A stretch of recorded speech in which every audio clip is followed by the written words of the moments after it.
Okay, today we're digging deep into the past. I mean, really deep.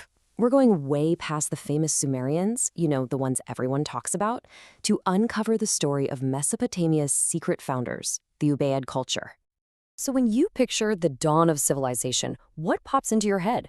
Probably names like Sumer, right? Or maybe Babylon. But what if I told you that's not really the beginning?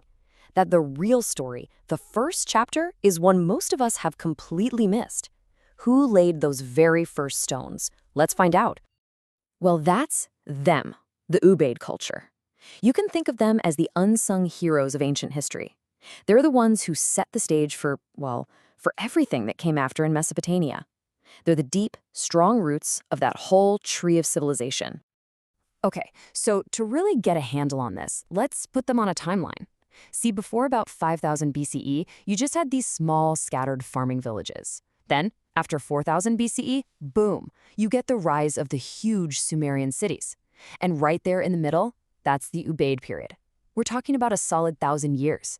This was the critical bridge, the moment that made everything else possible. It's how we got from simple farming to these massive, complex societies. So the big question is, how on earth did they pull it off? Well, it all started with them taming their environment. And I don't just mean they survived in southern Mesopotamia. No, they figured out how to make that tough landscape thrive.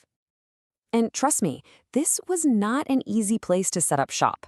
I mean, you've got the Tigris and Euphrates rivers, which are great, they bring life, but they're also wild and destructive.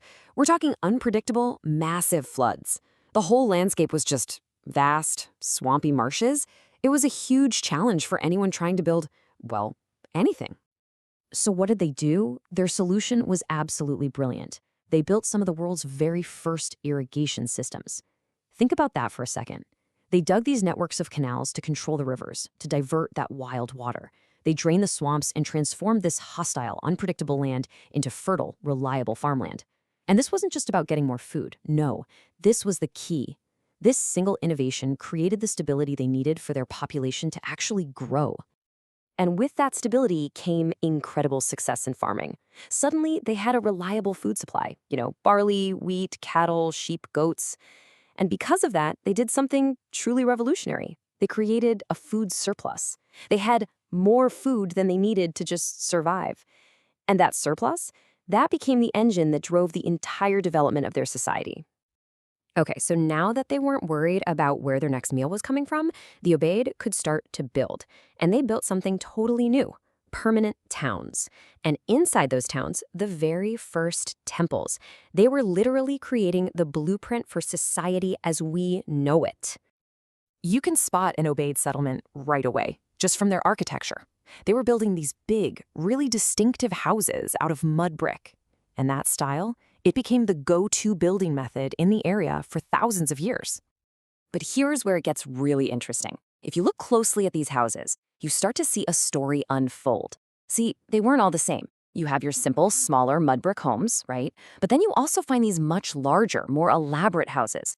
They have this special tripartite layout, a big central hall with smaller rooms branching off. This difference in size and complexity, it's one of the first clearest signs we have of a social hierarchy starting to form. You've got your regular folks, and then you've got an elite, a leadership class. And right at the heart of these new towns, another game-changing development was taking place. Temples. These weren't just buildings, They were something more.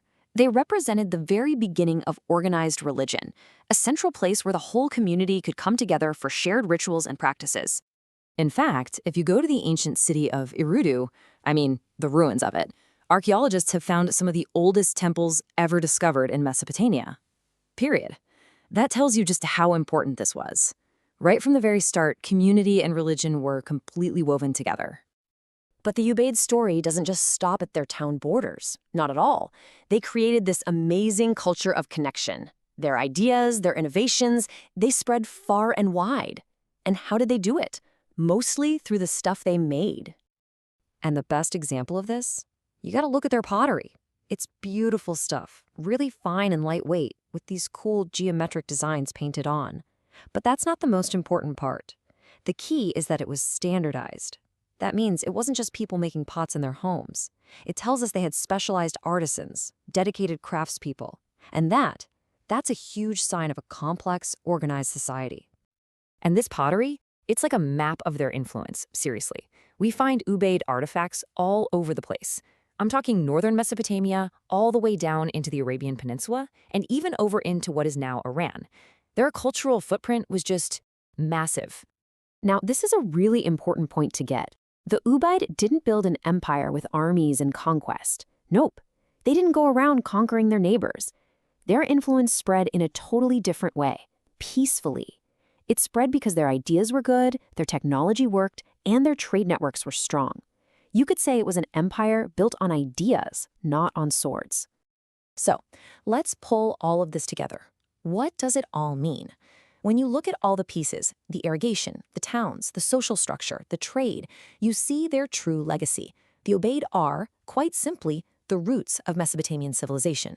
Full stop. Everything they did, every single accomplishment, it all set the stage for what was about to happen next. They created the perfect conditions for the world's first true cities, for the invention of writing. It's like they tilled the soil and planted the seeds, and the Sumerians were the ones who got to come along and harvest the crops. And you can draw a straight line from their innovations to the famous Sumerian achievements. It's so clear. The Ubaid's early irrigation, that led directly to massive Sumerian agriculture. Their early social hierarchies, that evolved into kings and governments. Those first temples, they became the centers of huge state religions. And those permanent settlements, yep, they became the world's first cities. Maybe the best way to picture it is like this. Think of a skyscraper.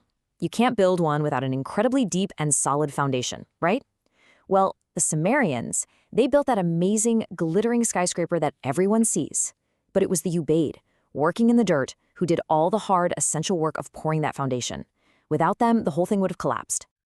You know, the story of the Ubaid is such a great reminder that so much of history is, well, hidden. It's full of these forgotten first chapters. And it kind of makes you wonder, doesn't it? What other secret founders, what other foundational stories are still out there, buried in the sand, just waiting for us to find them?